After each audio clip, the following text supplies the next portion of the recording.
1606, London. The King's Men Theatre. The stage is dark.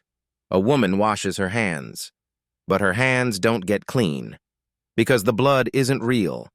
The guilt is real. The audience watches with bated breath. Because it's Shakespeare again.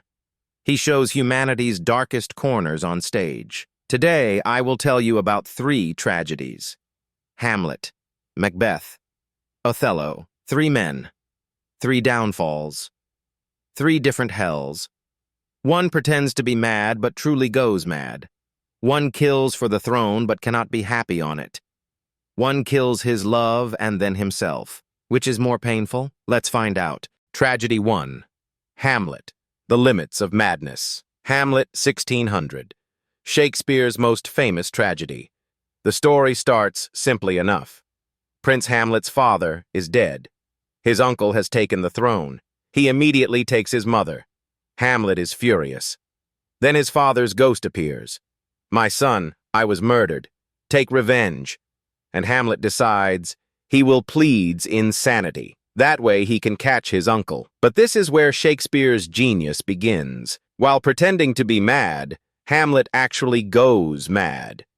In the first scene, Hamlet is intelligent, logical, philosophical. He asks, to be or not to be. He searches for the meaning of life. But with each passing scene, the line becomes blurred.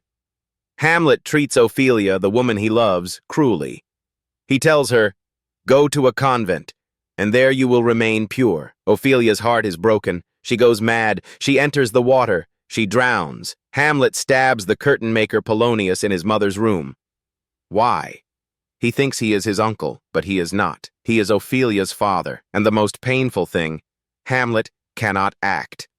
He thinks and talks for 3 hours, but he cannot kill. Why? Because Hamlet is a man of thought, a philosopher prince, and thought can sometimes be a curse. To be or not to be, that is the question. Hamlet asks, should he commit suicide? Should he live? Should he seek revenge? Should he seek justice? And he can't find the answer. His head is exploding. His madness began as an act, but ended as reality. Final scene. Everyone dies. Hamlet, his mother, his uncle, Laertes. The stage is littered with corpses. And Hamlet utters his final words. The rest is silence. Hamlet's pain is this. He is too intelligent to act. His mind is killing him. How many people are like this today? Unable to make decisions, unable to live because of overthinking? Tragedy 2. Macbeth. The Price of Greed. Macbeth, 1606. Shakespeare's darkest tragedy. Macbeth returns from war, a heroic general. The king trusts him. Everyone loves him. 3 witches appear before him in the forest. Macbeth, you will be king. And from that moment on, greed begins. Macbeth thinks, why wait?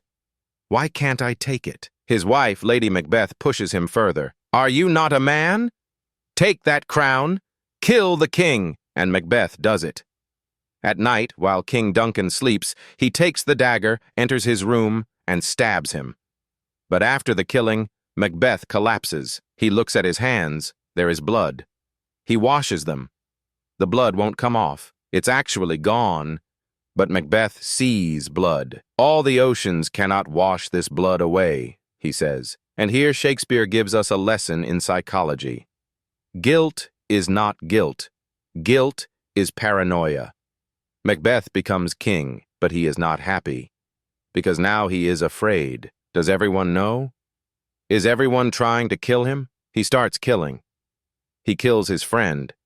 He kills children. He believes the witch's prophecy, but at the same time he is afraid. There is a banquet scene. Macbeth is sitting at the table. A ghost appears. Banquo, whom he killed. Only Macbeth sees it. Insanity begins.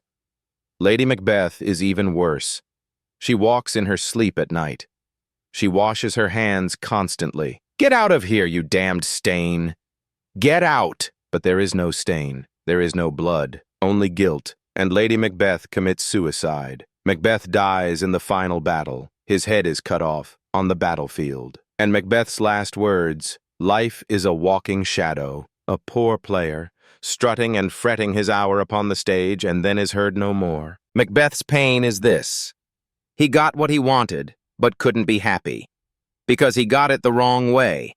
Greed consumed him. How many people today sacrifice everything for success? Then, Tragedy 3. Othello. The poison of jealousy. Othello. 16.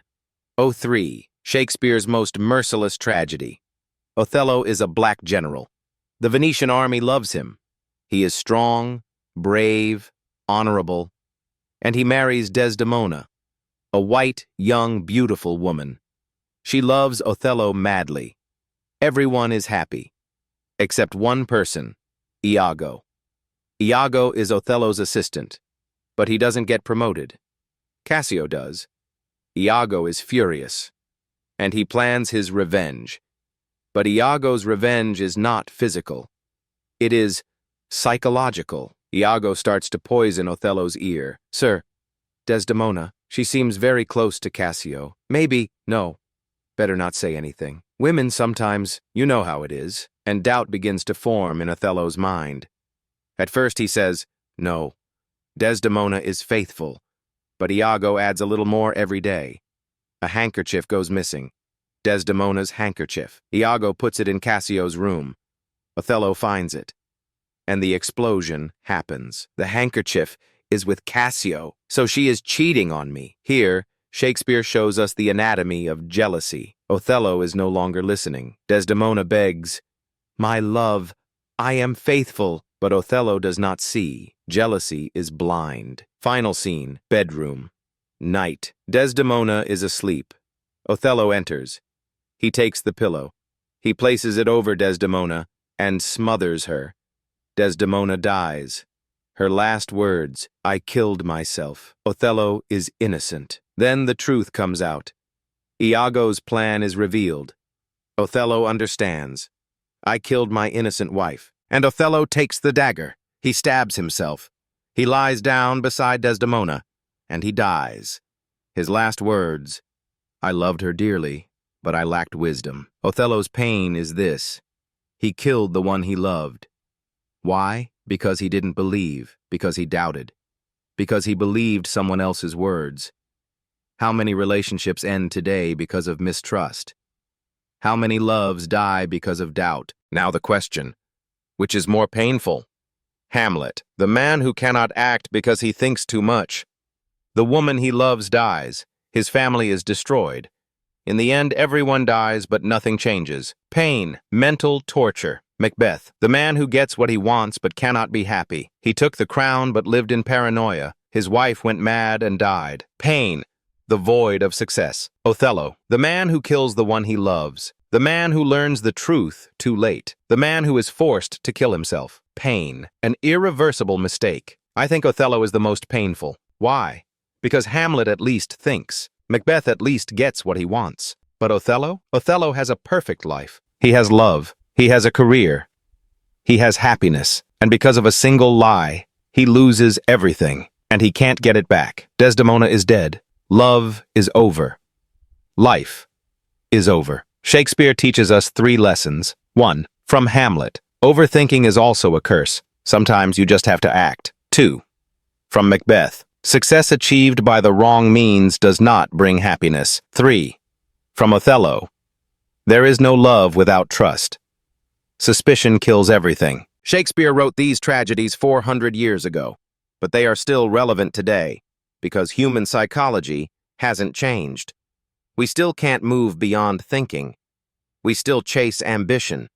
We still destroy ourselves out of jealousy. Hamlet, Macbeth, Othello are not dead characters. They are us. Every day we see a Hamlet, unable to make decisions, overthinking, unable to live life. Every day we see a Macbeth, sacrificing everything for success, then becoming unhappy. Every day we see an Othello, losing his love because he didn't trust. Shakespeare holds up a mirror to us and asks, which tragedy do you want to live? Answer, none. Think like Hamlet, but take action. Be ambitious like Macbeth, but don't lose your humanity. Love like Othello, but trust. Because tragedy is not inevitable. Tragedy is a choice. This is Shakespeare's message. Man shapes his own destiny, and sometimes our greatest enemy is ourselves.